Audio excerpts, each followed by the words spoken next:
Good morning students. Last lecture में अपन ने देखा था crystal field splitting in octahedral and tetrahedral complexes, और साथ में अपन ने ये भी देखा था कि किस कंडीशन में तो हाई स्पिन कॉम्प्लेक्स बनते हैं और किस कंडीशन में लो स्पिन कॉम्प्लेक्सेस बनते हैं। ठीक है, आज अपन देखते हैं कि जो मेटल आयन है वो टेट्राहेड्रल कॉम्प्लेक्सेस के बजाय वो ऑक्टाहेड्रल कॉम्प्लेक्सेस है वो ज्यादा बनाती है, या इस कंडीशन में वो ज्यादा स्टेबल होती है। क्यों बनाती है? देखो, ऑक्टाहेड्रल कॉम्प्लेक्सेस ज्यादा। सबसे पहला अपन देखते हैं कि जब ऑक्टाहेड्रल कॉम्प्लेक्स बनता है तो ऑक्टाहेड्रल कॉम्प्लेक्स बनने के लिए 6 लिगेंड चाहिए होते हैं। तो सेंट्रल मेटल आयन से ऑक्टाहेड्रल कॉम्प्लेक्स बनेंगे तो 6 लिगेंड वो बॉन्ड बनाएंगे। लेकिन जब टेट्राहेड्रल कॉम्प्लेक्सेस बनेंगे तो उस कंडीशन में सेंट्रल मेटल से 4 लिगेंड वो बॉन्ड बनाएंगे। तो ऑक्टाहेड्रल कॉम्प्लेक्सेस में टेट्राहेड्रल की बजाय ज्यादा लिगेंड वो मेटल से बॉन्ड बनाएंगे, यानी ज्यादा मात्रा में एनर्जी है वो रिलीज होगी। इसलिए ऑक्टाहेड्रल कॉम्प्लेक्सेस है वो ज्यादा स्टेबल होते हैं। या अपन ऐसे कह दें कि ऑक्टाहेड्रल कॉम्प्लेक्सेस के लिए CFSE की वैल्यू है वो टेट्राहेड्रल कॉम्प्लेक्सेस की बजाय क्या होती है? ज्यादा होती है। किसके लिए? ऑक्टाहेड्रल कॉम्प्लेक्सेस के लिए CFSE की वैल्यू टेट्राहेड्रल कॉम्प्लेक्सेस की बजाय ज्यादा होती है, इसलिए ज्यादा स्टेबल होते हैं। अब देखो, कुछ कंडीशन ऐसी भी होती है जब ऑक्टाहेड्रल की बजाय टेट्राहेड्रल कॉम्प्लेक्सेस बनते हैं। तो देखो, टेट्राहेड्रल कॉम्प्लेक्सेस जो किन किन कंडीशन में बन सकते हैं।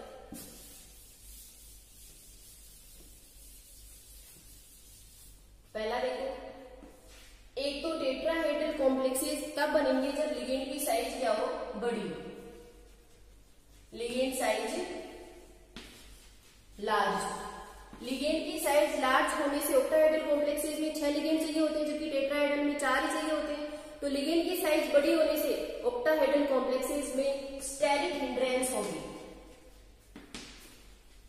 ठीक है, तो उस कंडीशन में टेट्राहेड्रल कॉम्प्लेक्सेस है वो बनते हैं। दूसरा अपन लेते हैं कि जब लिगेंड है वो वीक हो। लिगेंड कैसा हो? वीक हो। वीक लिगेंड होने से स्प्लिटिंग क्या होगी?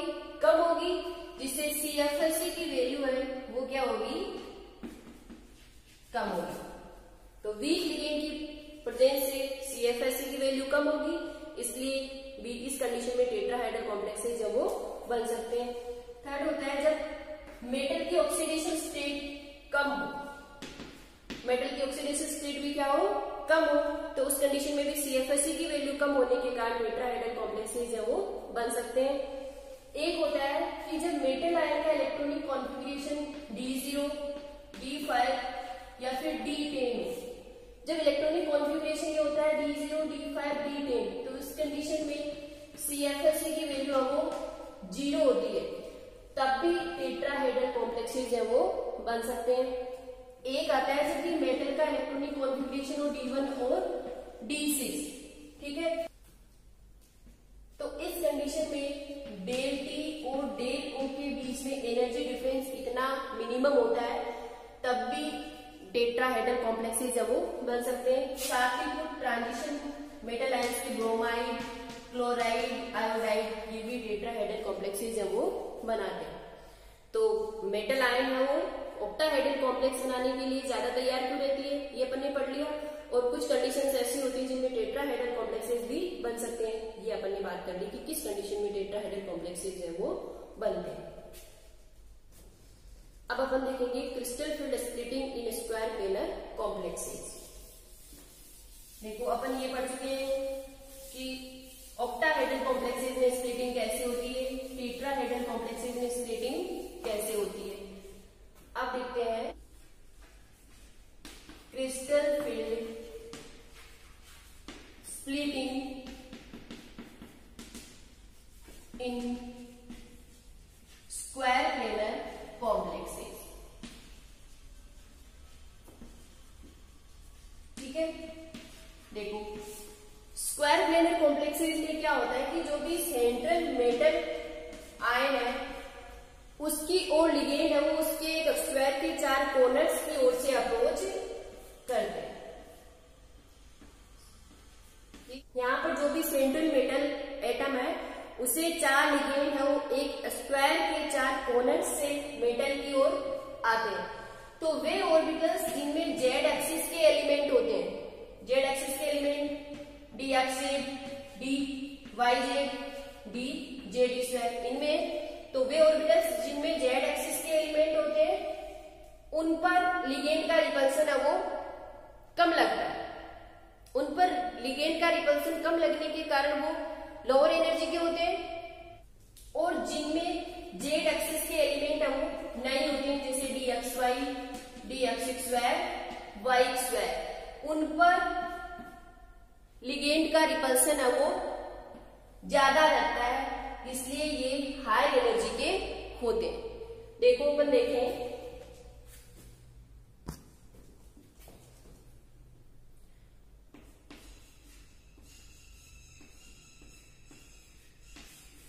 ये डी ऑर्बिटल्स है 5, अपन ऑक्टाहेड्रल में पढ़ते हैं। Eg है वो हाई एनर्जी के, T2G है वो लोअर एनर्जी के। यहां पर देखो अब इनकी स्प्लिटिंग होती है,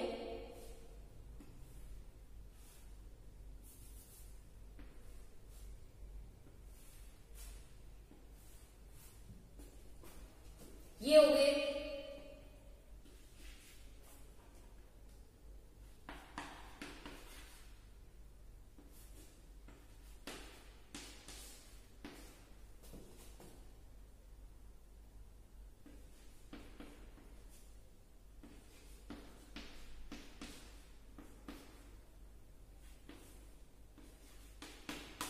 एक्स स्क्वायर, वाई स्क्वायर, ठीक है।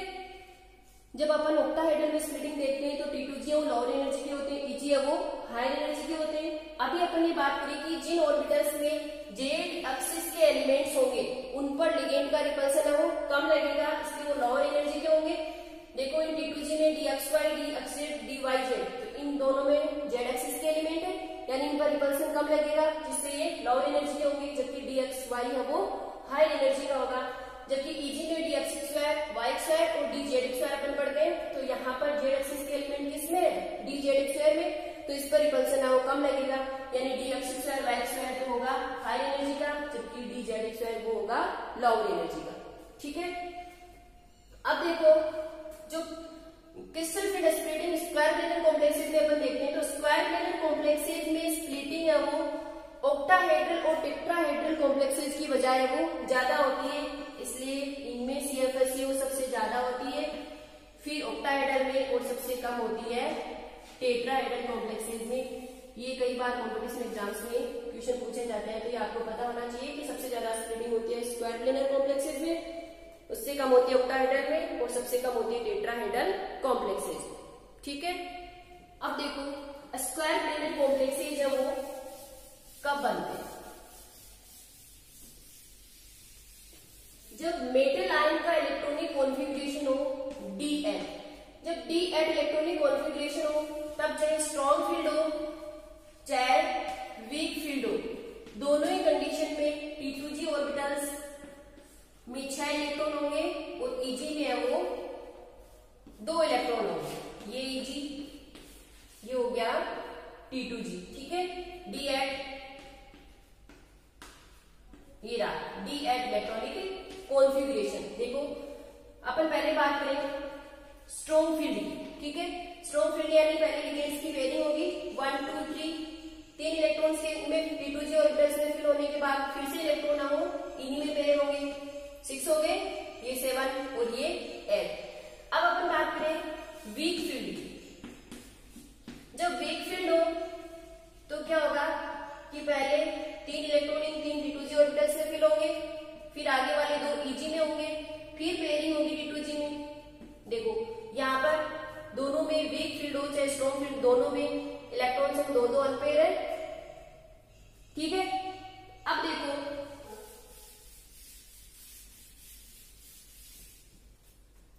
कि यहाँ पर ये है डी ऑर्बिटल्स, ठीक है।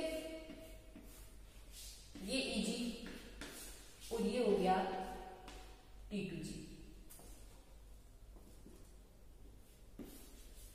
ये T2G है, ये तो हो गया ऑक्टा टेट्राहेड्रल में ये हो गया square planar complexes strong field.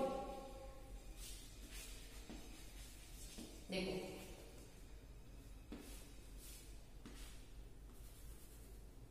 ये है डी जेड स्क्वायर और ये है d x square y square. ये डी एट था, डी एट इलेक्ट्रॉनिक कॉन्फ़िगरेशन,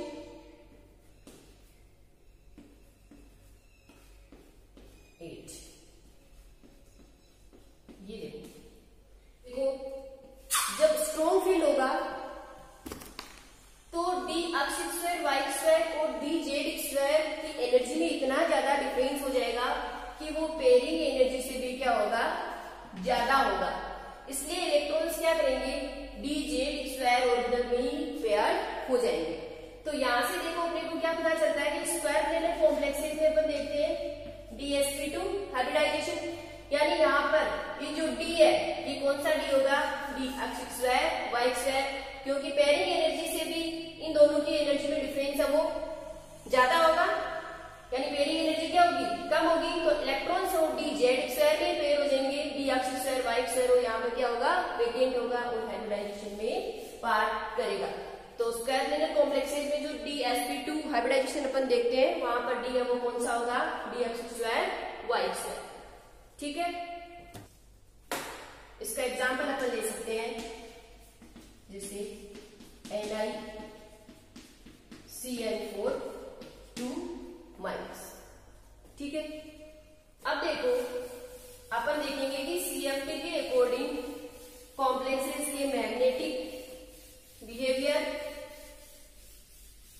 और ज्योमेट्री और उनका कलर, कि CFT के अकॉर्डिंग अपन कॉम्प्लेक्सेस के मैग्नेटिज्म, उनकी ज्योमेट्री और उनके कलर, इनको एक्सप्लेन कैसे करेंगे। देखो सबसे पहले अपन लेते हैं मैग्नेटिज्म,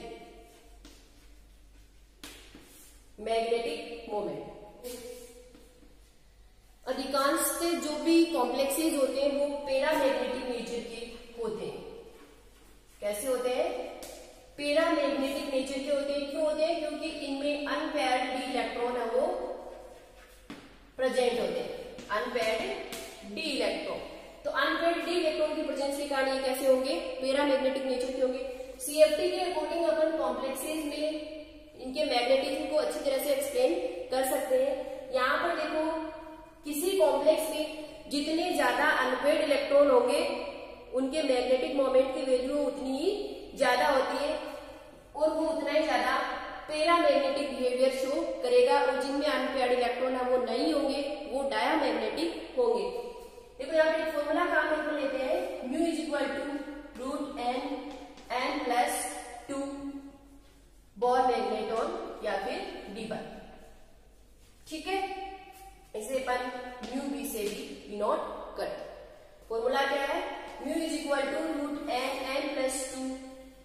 यहां पर म्यू है मैग्नेटिक मोमेंट, मैग्नेटिक मोमेंट चुंबकीय आघूर्ण, और n यहां पर है नंबर ऑफ अनपेयर्ड इलेक्ट्रॉन। ठीक है, तो यहां पर अपन नंबर ऑफ अनपेयर्ड इलेक्ट्रॉन रख के मैग्नेटिक मोमेंट की वैल्यू कैलकुलेट कर लेंगे। तो ये ध्यान रखना है कि जब कंपाउंड में अनपेयर्ड इलेक्ट्रॉन होंगे तो वो पैरामैग्नेटिक नेचर का होगा, और अनपेयर्ड इलेक्ट्रॉन नहीं होंगे तो वो डायामैग्नेटिक नेचर का होगा। देखो यहां पर जैसे अपन बात करें,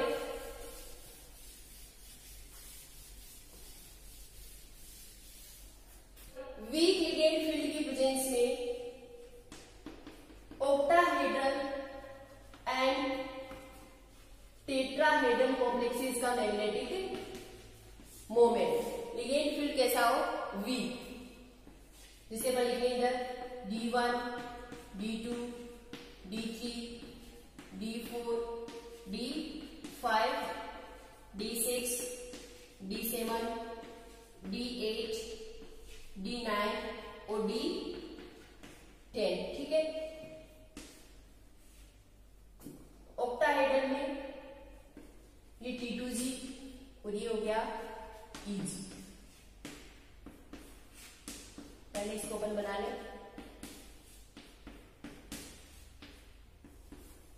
ईजी है वो लोअर एनर्जी के होते हैं और ईजी है वो हायर एनर्जी के होते हैं।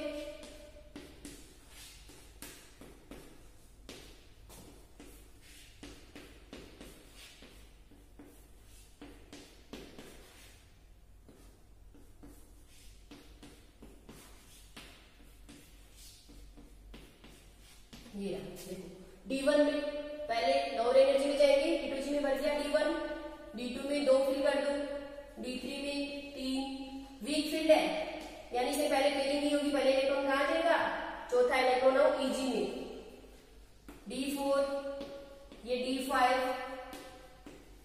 अब देखो यहाँ 5 हो गए, फिर पेयरिंग किसमें होगी, फिर से T2 में 4 5 D6 और D7 में ये हो गया D8, ये हो गया D9 और ये हो गया D10। देखो यहां पर एक तो ये